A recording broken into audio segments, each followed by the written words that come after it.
చాలా రోజులైంది. దాదాపుగా 6 నెలల కాలమైంది. ప్రొద్దుటూరు నియోజకవర్గానికి సంబంధించి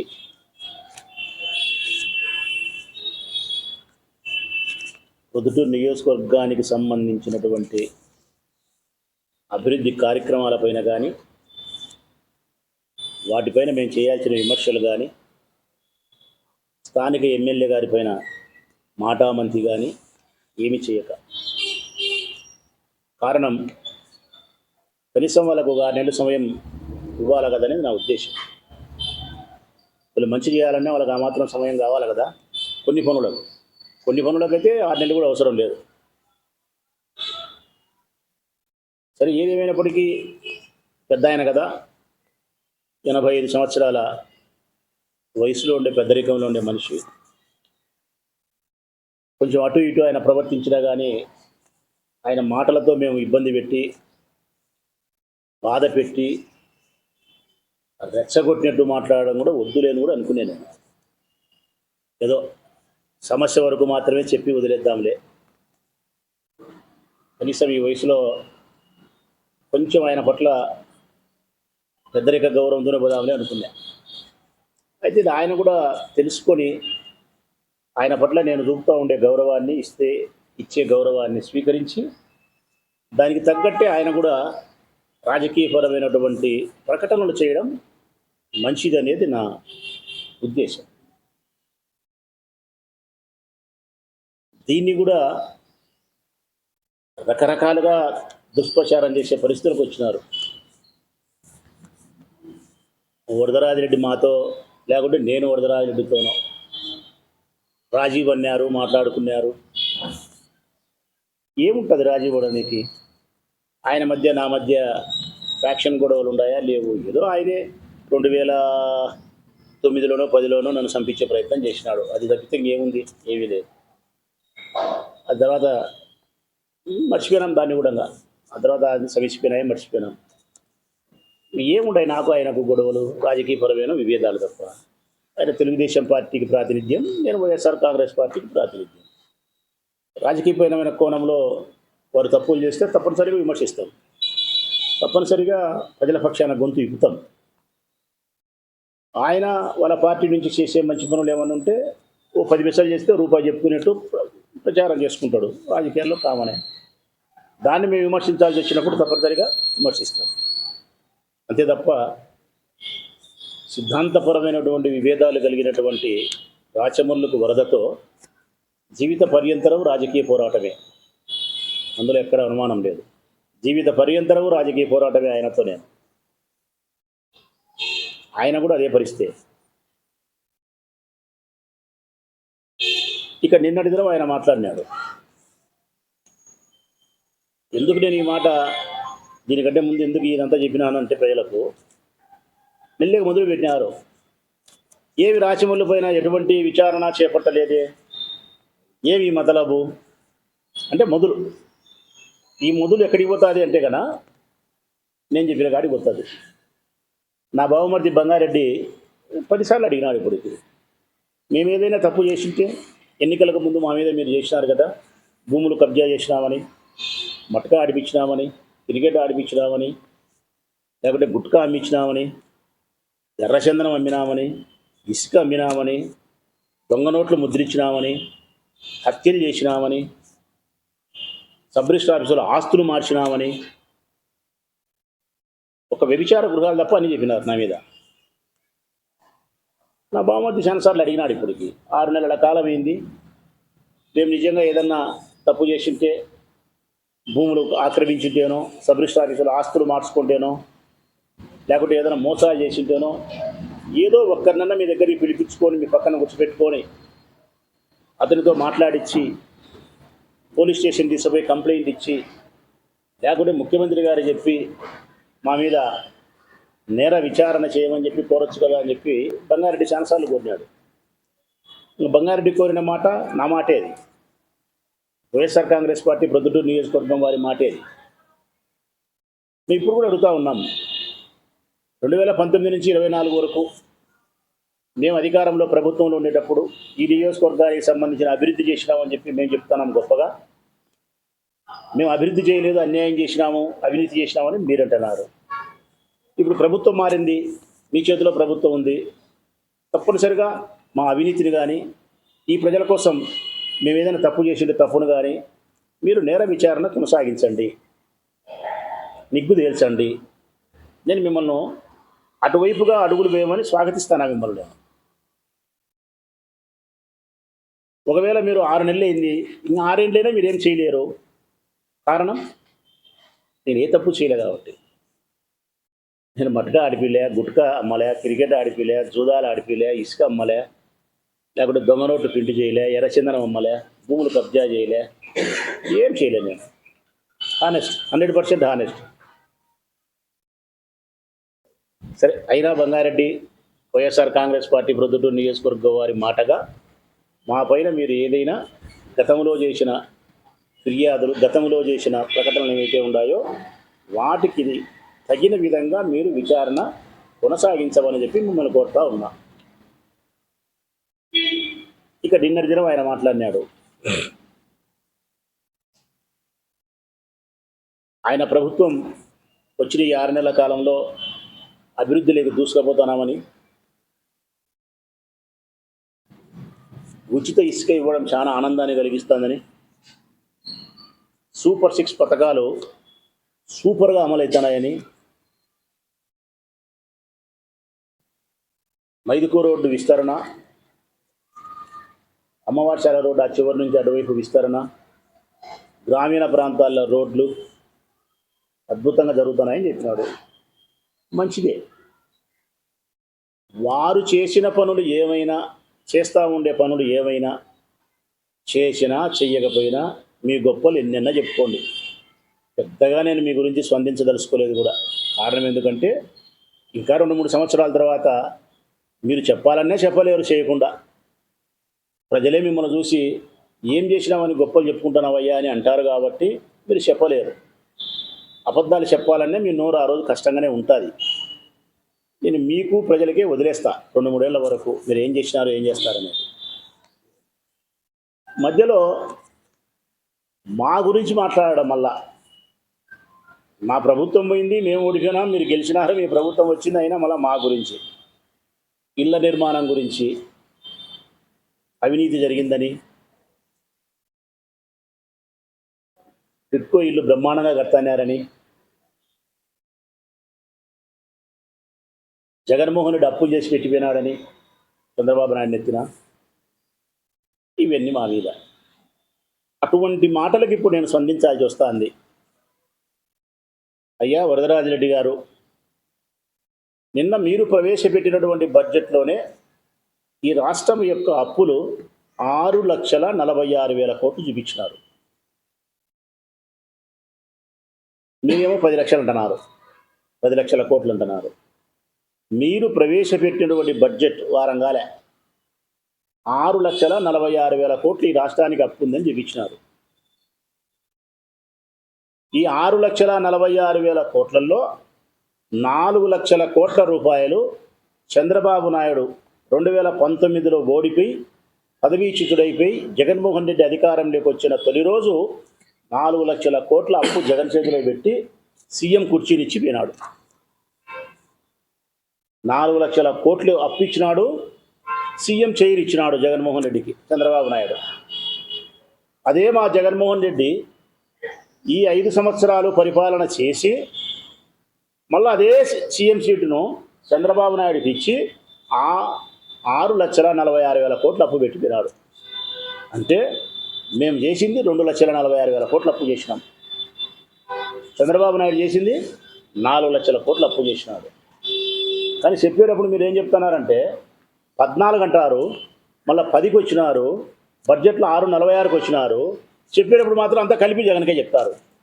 ఇట్లా నా మాదిరి వివరంగా చెప్పాలయ్యా వరదరాజిరెడ్డి గారు. 6,46,000 కోట్ల అప్పు, చంద్రబాబు నాయుడు దిగిపోయిన నాటికి 4 లక్షల కోట్ల అప్పు, జగన్మోహన్ రెడ్డి 5 ఏళ్ళు పరిపాలన చేసి 2,46,000 కోట్లు అప్పు చేసి తిరిగి 6,46,000 కోట్లు చంద్రబాబు నాయుడికి ఇచ్చి దిగిపోయినాడు. ఇది పద్ధతి.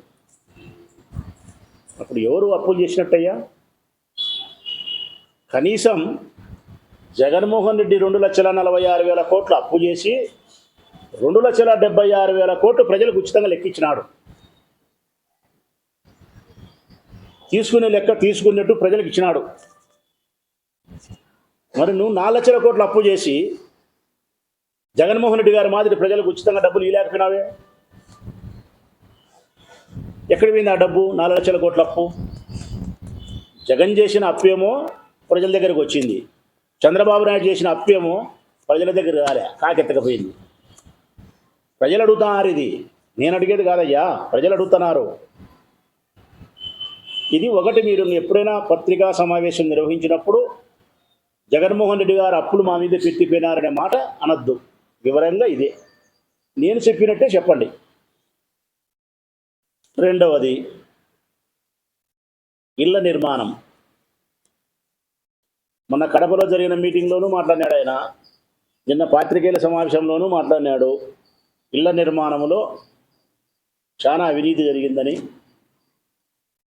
అధికారులు వైఎస్ఆర్ కాంగ్రెస్ పార్టీ నాయకులు కలిసి అవినీతి చేశారని చెప్పి మాట్లాడినాడు. నేను స్పష్టంగా ఆయన చెప్తా ఉన్నా,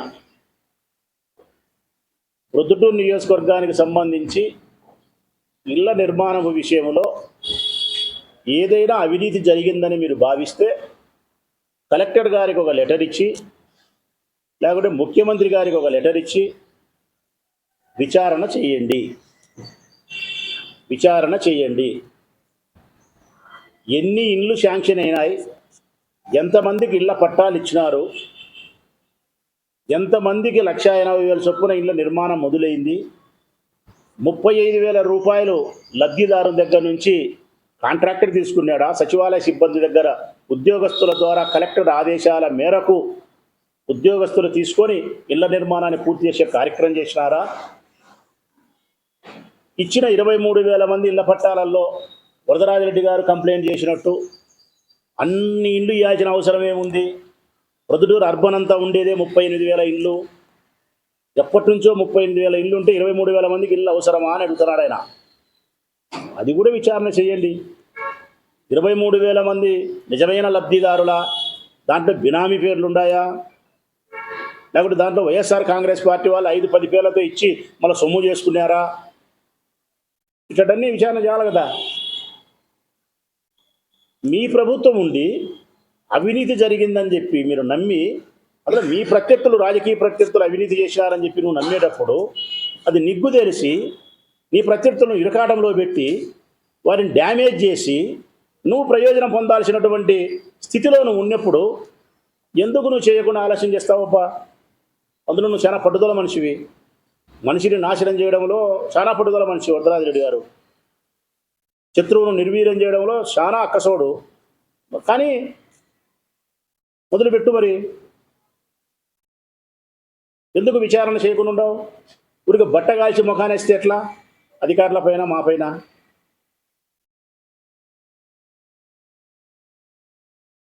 ఇరవై 23,000 మందికి ఇళ్ల పట్టాలు ఇచ్చినప్పుడు ఆయన మాట్లాడిన మాట, అన్ని ఇళ్ళు ఎందుకు ఇచ్చినారు అంటున్నాడు.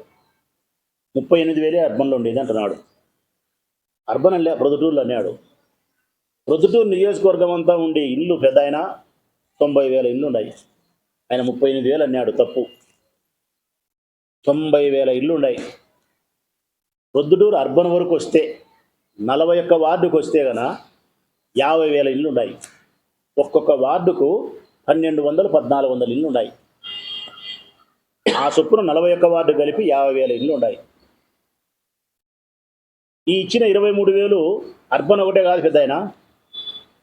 దొరసానిపల్లె గ్రామ పంచాయతీ, సోమవారపల్లె గ్రామ పంచాయతీ, గోపవరం గ్రామ పంచాయతీ, కొత్తపల్లె గ్రామ పంచాయతీ, ఈ 4 గ్రామ పంచాయతీల ప్రజలకు ప్రొద్దుటూరు అర్బన్కు సంబంధించిన 41 వార్డుకు సంబంధించి ఇచ్చినటువంటి ఇళ్ల పట్టాలు ఎన్ని ఇచ్చినారనేది కూడా డీటెయిల్గా తీసుకున్నాం. అది కూడా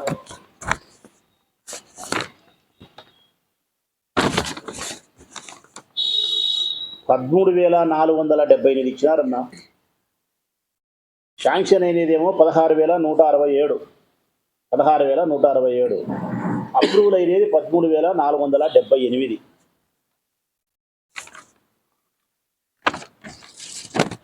ఇది 4 పంచాయతీలు ప్రొద్దుటూరు అర్బన్ కలిపి ఓవరాల్గా టోటల్గా ప్రొద్దుటూరు నియోజకవర్గం అంతా కలిపితే 23,000 అన్ని పల్లెలు అన్నీ కలిపి. ఒక బొల్లవరంలోనే 10,462 మందికి శాంక్షన్ చేసినారు. రామేశ్వరంలో 7,647 శాంక్షన్ చేసినారు. మీనాపురంలో 4,959 శాంక్షన్ చేసినారు.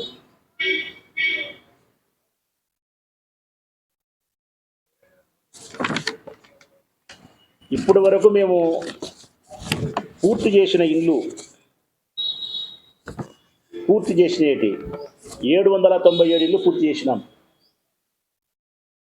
797 ఇల్లు పూర్తి చేసినాం. 2,496 ఇల్లు స్లాబ్ వేసినాం.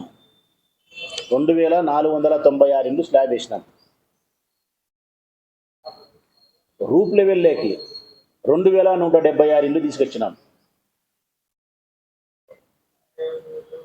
బేస్మెంట్ లెవెల్లోకి 8,795, బేస్మెంట్ లెవెల్లో 8,795 ఉంది.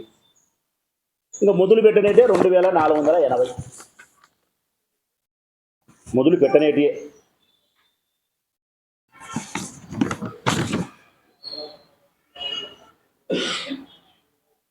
సొంత స్థలాలు ఉండే వాళ్ళకు కూడా మేము 1,80,000 డబ్బులు ఇచ్చినాం. ఒక ప్రొద్దుటూరు అర్బన్కి వచ్చేసి 1,421 మందికి శాంక్షన్ చేసినాం. సొంత స్థలాలు ఉండే వాళ్ళకు 1,221 ఇల్లు పూర్తి చేసినాం. సొంత స్థలాలు ఉండే వాళ్ళకు 1,80,000 ఇచ్చి 1,221.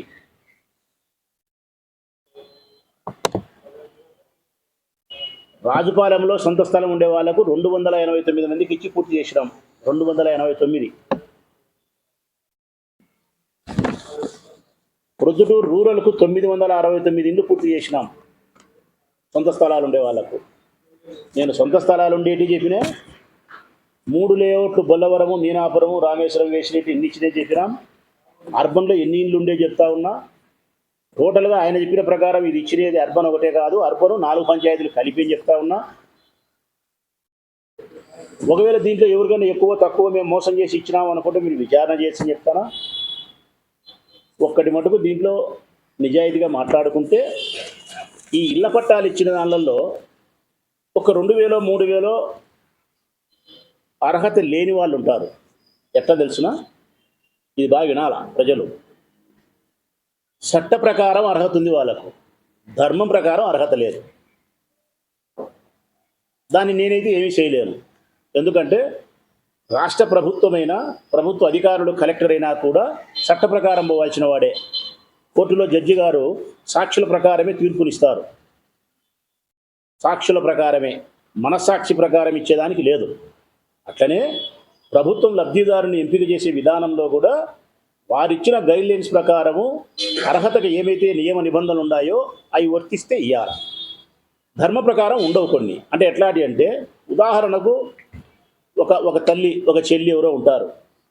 ₹1,00,00,000 ఇల్లు ఉంటుంది ఆమెకు. ₹1,00,00,000 ఇల్లు ఉంటుంది. ఆమె అప్లై చేసుకుంటుంది. ఆమెకు శాంక్షన్ అవుతుంది.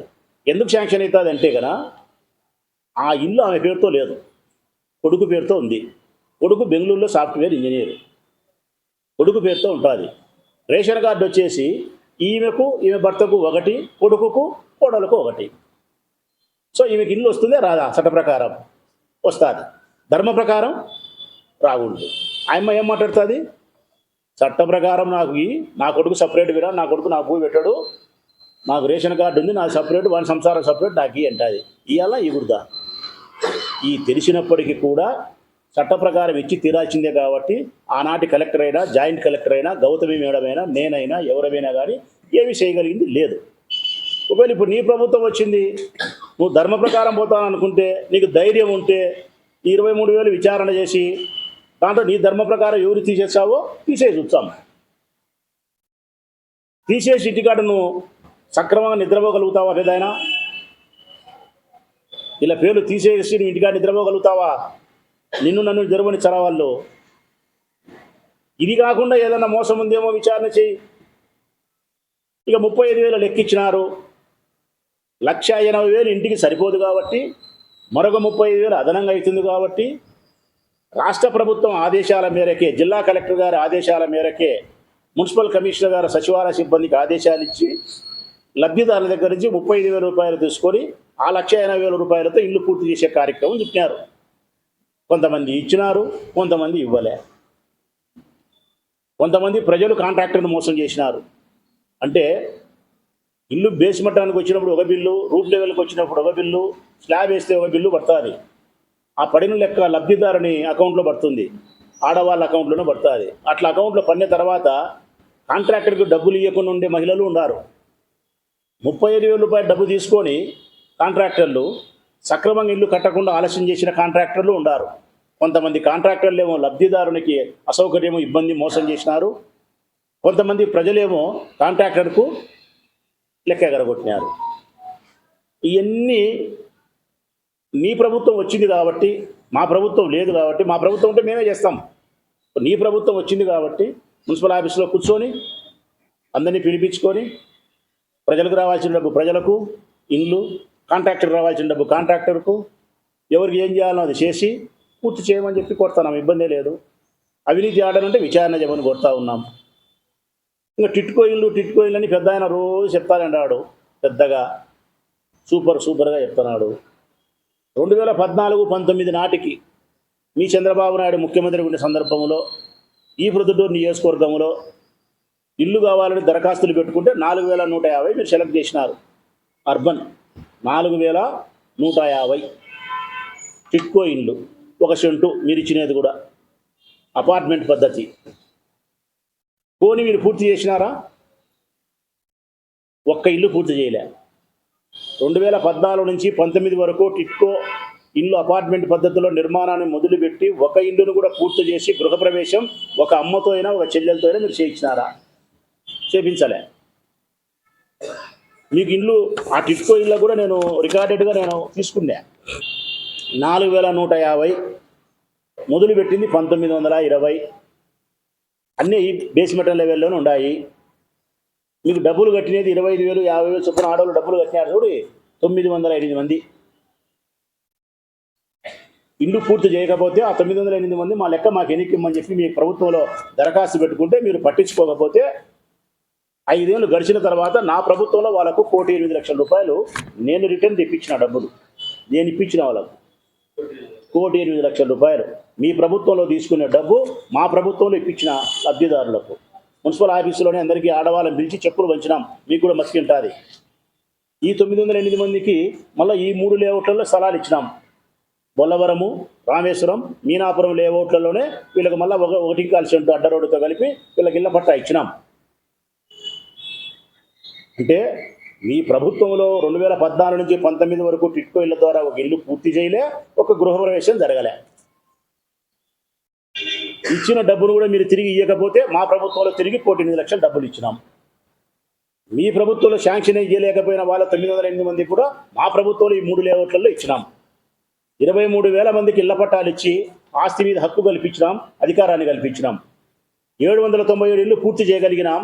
మిగతా ఇళ్లను స్లాబ్ లెవెల్లోకి, రూప్ లెవెల్లోకి, బేస్మెంటల్ లెవెల్కి దాదాపుగా 15,000 ఇళ్లను తీసుకురాగలిగినాం. స్థలం ఇచ్చినాం, కరెంట్ ఇచ్చినాం, నీళ్ళు ఇచ్చినాం, 1,80,000 రూపాయలు లెక్కనిచ్చినాం. మేము చేయాల్సినంత చేసినాం. ఇదంతా కూడా చివరి 2 సంవత్సరాలే. కారణం కరోనా వలన మాకు 2 ఏళ్ళు పోయింది. ఈ కార్యక్రమం మొదలుపెట్టింది 3 సంవత్సరాలు పూర్తయిన తర్వాత మొదలుపెట్టాం. మాకు ప్రజలే కానీ అన్యాయం చేయకపోయింటే, దేవుడే కానీ మాకు చల్లగా చూసింటే గన, ఈసారి మేము ప్రభుత్వంలో ఉండింటే గన ఈ ఇళ్ళన్నింటినీ కూడా అద్భుతంగా మేము తీర్చిదిద్దింది. దానికి రావాల్సిన మౌలికమైన వసతులన్నీ ఏర్పాటు చేసి వాళ్ళని చేర్పించగలిగింది. ఈరోజు ప్రభుత్వం మారిపోయింది. మీరు ఏమి పూర్తి చేస్తారో, ఏమి పూర్తి చేయరో ఆ దేవునికే ఎరక. మీరు ప్రజలు తీసేబా ఇళ్లలో కూర్చోబెట్టారా? మీ సిద్ధాంతాలు ఏందో, మీ దావలేందో, మీ మనస్తత్వాలు ఏందో. ఇంకా సూపర్ 6 బ్రహ్మాండంగా చేసినా అని చెప్తున్నాడు ఆయన. సూపర్ 6 నేను అడుగుతా ఉన్నా పెద్ద ఆయన వరదరాజిరెడ్డి గారిని, ఏదైనా నెమ్మదిగా నిజాయితీగానే మాట్లాడుకున్నాం. పెద్ద ఆయన అబద్ధాలు వద్దు.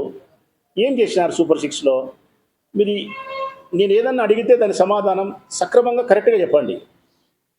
డొంక తిరుగుడు వద్దు. ఎన్నికల్లో గెలిచిన వెంటనే ఈ సూపర్ సిక్స్ను అమలు పరుస్తామని మీ చంద్రబాబు నాయుడు గారు చెప్పినారు. గెలిచిన వెంటనే. ఒకవేళ నీకు అనుమానం ఉంటే ఒకసారి వీడియో ప్లే చేయమంటే కూడా చేస్తా. గెలిచిన వెంటనే. గెలిచిన వెంటనే అంటే ఇప్పుడు 6 నెలలు అయింది. ఏమి ఇచ్చినారు మీరు సూపర్ సిక్స్ పెద్ద ఆయన? ప్రతి ఆడపిల్లకు 18 సంవత్సరాలు పూర్తయితే 59 సంవత్సరాల వయసు వరకు 1500 రూపాయలు ఇస్తామని చెప్పినారు. ఈ సంవత్సరానికి 37,000 కోట్లు ఇవ్వాలా. 2 కోట్ల మంది ఉన్నారు ఆడోళ్ళు. రేషన్ కార్డు ఉండేవాళ్ళు 1,80,00,000 ఉన్నారు. ముసలోళ్ళు అందించే 1,60,00,000 మంది ఉన్నారు. 1,70,00,000 మంది ఉన్నారు. ఒక్కొక్కరికి 18,000 చొప్పున వీళ్ళకి ఇచ్చే 32,000 35,000 అవుతుంది. ఈ సంవత్సరానికి ఈ పథకం మీరు ఎత్తిపెట్టినారు కదా, సూపర్ సిక్స్లో పథకం.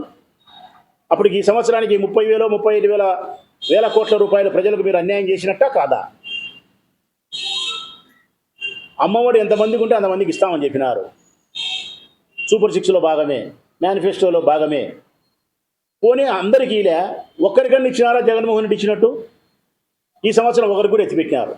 అంటే 40 లక్షల మంది తల్లులకు 15,000 రూపాయలు ఈ సంవత్సరం ఎగనామం పెట్టినారు. 2 పిల్లలు వేసుకుంటే 60-70 లక్షల మందికి ఇవ్వాలా ఎగనామం పెట్టినారు.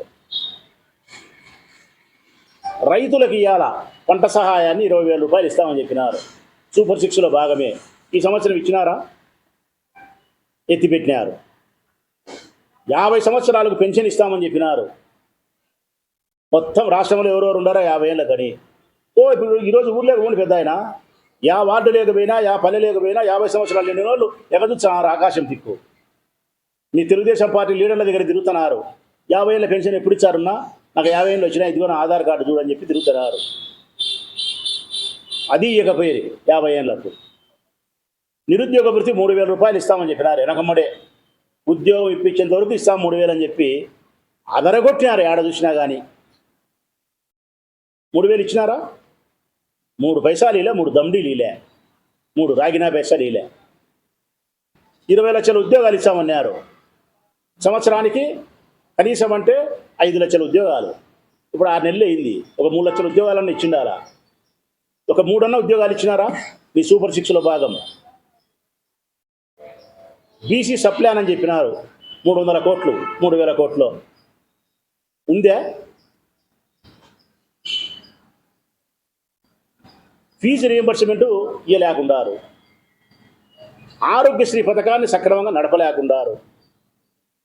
108, 104 అంబులెన్స్ సంబంధించిన వాళ్ళు ధర్నాలు చేస్తున్నారు. ప్రతి నెల 1వ తారీఖునే జీతాలని చెప్పినారు. ఈ బుద్ధి పెన్షన్ వాళ్ళకి ఈ బుద్ధి జీతాల వల్లే స్టిల్ నవ్వు పెద్దయినా విచారించుకో. కొన్ని శాఖలకు, మార్కెట్ యార్డ్ వాళ్ళకి కానీ కొన్ని శాఖలకు ఈ బుద్ధికి కూడా ఊరికి ఎగ్జాంపుల్ చెప్తాను. మార్కెట్ యార్డ్లో ఉండే వాళ్ళకు డబ్బు వల్లే పెన్షన్. ఈరోజు 16 తారీఖు, 17 తారీఖు, 1వ తారీఖు వేసామని చెప్పినారు జీతం. ఫస్ట్ 2 నెలల్లో 1వ తారీఖు వేసినారు, మళ్ళీ 4వ తారీఖుల్లో వేసినారు, 6-7 తారీఖులు వేస్తున్నారు. ఇప్పుడు 17 తారీఖు అయింది పెన్షన్ వాళ్ళ వల్లే.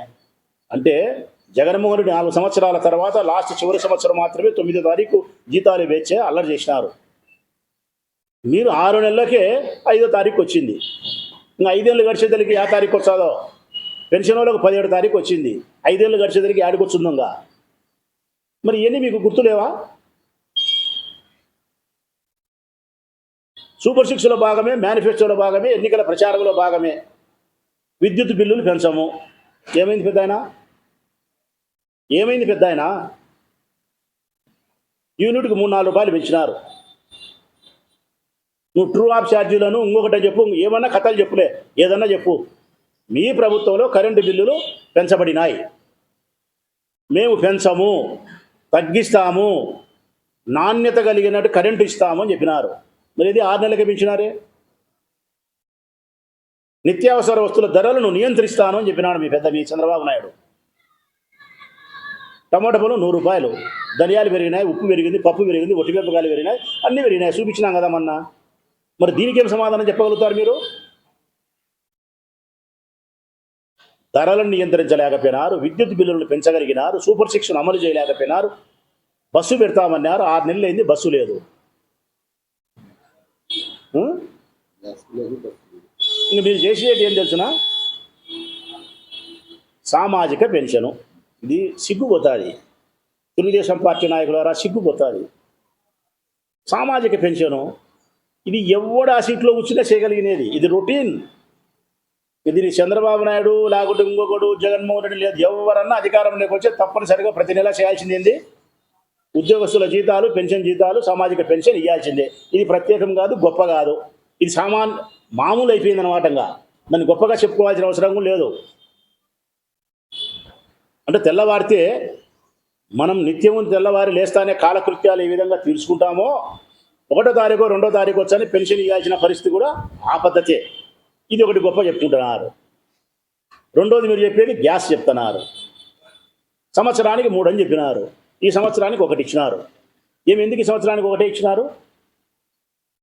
మీరు జూన్లో గెలిచినారు, 6 నెలల కాలం ఉంది. ఈ 6 నెలల కాలానికి 3 గ్యాస్ బండలు పట్టవా? ఎందుకు ఇచ్చినారు 1? ప్రతి దాంట్లోనూ కోత, ప్రతి దాంట్లోనూ లెక్క మిగిలించుకునే పరిస్థితి, ప్రతి దాంట్లోనూ వాగ్దాన భంగం. 3 ఇవ్వాలి కదా. పోనీ అదేనా మీరు అందరికీ ఇచ్చినారా? 1,50,00,000 మంది రేషన్ కార్డులు ఉంటే 40-50 లక్షల మందికి ఎగరగొట్టినారు. ఇప్పుడు వరకు ఎంతమంది తీసుకున్నారంటే 30 లక్షల మంది తీసుకున్నారని చెప్తున్నారు. ఇది మీరు గొప్పగా చెప్పుకుంటే రెండోది. ఇక పెద్ద ఆయన గొప్పగా చెప్పింది ఇసుక. అది పెద్ద ఆయన కరెక్ట్గా చెప్పాలంటే మా పెద్ద ఆయన గురించి మురిసిపోతున్నాడు. ఇసుక గురించి పాపం చెప్పిందే 2 సార్లు, చెప్పిందే 3 సార్లు చెప్తున్నాడు. పెద్ద ఆయన మురిసిపోతున్నాడు. ఉచిత ఇసుక ఇచ్చినామని. ఎక్కడ పెద్ద ఆయన ఉచిత ఇసుక? 6 నెలల కాలం ఏంది వచ్చి ఇసుకకు సంబంధించినటువంటి నిర్దిష్టమైనటువంటి ఆలోచన విధానమే ఈ ప్రభుత్వం ఇంతవరకు అమలు చేయలేకపోయింది. ఒక నిర్దిష్టమైనటువంటి ప్రణాళిక, ఒక చట్టం అస్తవ్యస్తమే ఇసుకకు సంబంధించి. మొన్నటి వరకు టిప్పర్ 30,000 రూపాయలు అమ్మినారు. అతివృష్టి, అనావృష్టి, ఎక్కడికో పోయి ఇసుక తెచ్చుకోవాల్సిన పరిస్థితి ఏర్పడింది. ఇసుక దొరకక, ఇసుక కొరత ఏర్పడి, అధిక ధరలై భవన నిర్మాణ కార్మికులంతా కుదేలైపోయి, రియల్ ఎస్టేట్ వ్యాపారం పడిపోయి, నిర్మాణాలు ఎక్కడా జరగక, కార్మికులకు డబ్బు లేక బతుకు తెరువు కష్టమైపోయి మొన్నటి వరకు అనావృష్టి, ఇప్పుడు అతివృష్టి. ఇప్పుడేం అతివృష్టి తెలుసునా? ఎవరైనా పోయి ఏట్లేకి పోయి ఇసుక తెచ్చుకోవచ్చు అని చెప్పినారు. నువ్వు చెప్తానవా? ఉదయం 6 నుంచి సాయంకాలం 6 వరకు ఎవరైనా పోయి ఎట్లా పోయి ఇసుక తెచ్చుకోవచ్చు అని కలెక్టర్ చెప్పమన్నట్లా. బాగా రాయండి పేపర్లు. ఇది కలెక్టర్ని చెప్పమని నేను అడుగుతానా. గౌరవనీయులైన కడప జిల్లా కలెక్టర్ గారికి అడుగుతా ఉన్నా, డిడి మైన్స్ని అడుగుతా ఉన్నా. ఇదే మా వరదరాజిరెడ్డి గారు చెప్పినట్టు మీరు చెప్పగలుగుతారా? ఉదయం 6 నుంచి సాయంకాలం 6 వరకు ఈ కడప జిల్లాలో, ఆంధ్రప్రదేశ్లో ఎక్కడైనా ట్రాక్టర్ పెట్టుకొని, మనుషుల్ని పెట్టుకొని, ఇసుక తోడుకొని ఎంతైనా తీసుకుపోవచ్చు. చెప్పరు. కారణం ఎందుకంటే ఆయన ఉద్యోగస్తుడు కాబట్టి చెప్పాడు. ఈయన రాజకీయ నాయకుడు కాబట్టి అబద్ధం చెప్తాడు. కలెక్టర్ అబద్ధం చెప్పలేడు. కలెక్టర్ ఏం చెప్తాడంటే, మేము చూపించిన రీచ్లు ఎక్కడైతే ఉన్నాయో, క్వారీలు ఎక్కడైతే ఇచ్చినామో 10 ఇచ్చినారు కడప జిల్లాలో, మరొక 3టికి నోటిఫికేషన్ ఇచ్చినారు. అన్నీ వెరస్తే 13 అవుతాయి. వీరపనాయపల్లె మండలం కమలాపురంలోనే ఎక్కువ ఉన్నాయి, పులిన తాలూకాలో ఉన్నాయి, రాజంపేటలో ఉన్నాయి. ఈ 3 నియోజకవర్గాల్లో ఉండబడిన క్వారీలు ఏవైతే ఉన్నాయో, మేము నోటిఫై చేసినటువంటి క్వారీలు ఏవైతే ఉన్నాయో ఆ క్వారీలలోకి పోయి మేము చూపించిన ప్రాంతంలో ట్రాక్టర్ కానీ ఎద్దుల బండి కానీ పెట్టి మనుషులతో ఇసుక మోసుకొని దాన్ని నింపుకొని మీరు తీసుకొని పోవచ్చు. ఎడబడితే ఆడని కాదు దాని అర్థం. పొద్దుటూరు క్వారీ ఇయ్యలే. ఎందుకు ఇయ్యలే? ఇక్కడ ఇసుకనివ్వడానికి కావాల్సినటువంటి వనరులు లేవు అని చెప్తున్నారు, వసతులు లేవు అని చెప్తున్నారు. అంటే నీళ్లను పైపు లైన్ ద్వారా నీళ్లను సప్లై చేసే పరిస్థితులు అక్కడ ఉండడం, అంటే పైపు లైన్లకు డ్యామేజ్ జరుగుతుందని, లేకుంటే నిర్మాణాలు అక్కడ చేపట్టి ఉండడం, నిర్మాణాలు లేకపోతే నీళ్ళు అధికంగా ఉండడం, ఎన్విరాన్మెంట్కి సంబంధించి ఫీజిబిలిటీ నీకు లేకపోవడం, ఇసుకను క్వారీగా ఇవ్వడానికి కావాల్సినటువంటి ఫీజిబిలిటీ లేకపోవడం వలన మైన్స్ అధికారులు పొద్దుటూరికి ఇవ్వలే. అంటే క్వారీ ఇవ్వలేదు కాబట్టి ఇక్కడ ఎవడు పడితే ఆడ ఇసుక తీసుకుపోయేదానికి ఇక్కడ లేదు. కానీ ఎవరు తీసుకుపోవచ్చు అంటే, మా రామేశ్వరంలో ఏరు ఉంది కాబట్టి మా రామేశ్వరం వాళ్ళు ఏట్లేకపోయి ఆ రామేశ్వరం వరకు ఇల్లు కట్టుకునేవాడు మాత్రమే తెచ్చుకోవచ్చు. దొరసానపల్లిలో ఏరుంటే దొరసానపల్లివాడు పోవచ్చు, కల్లూరులో ఏరుంటే కల్లూరు రోడే పోవచ్చు, తలమాపు రోడ్డు కూడా పోవద్దు.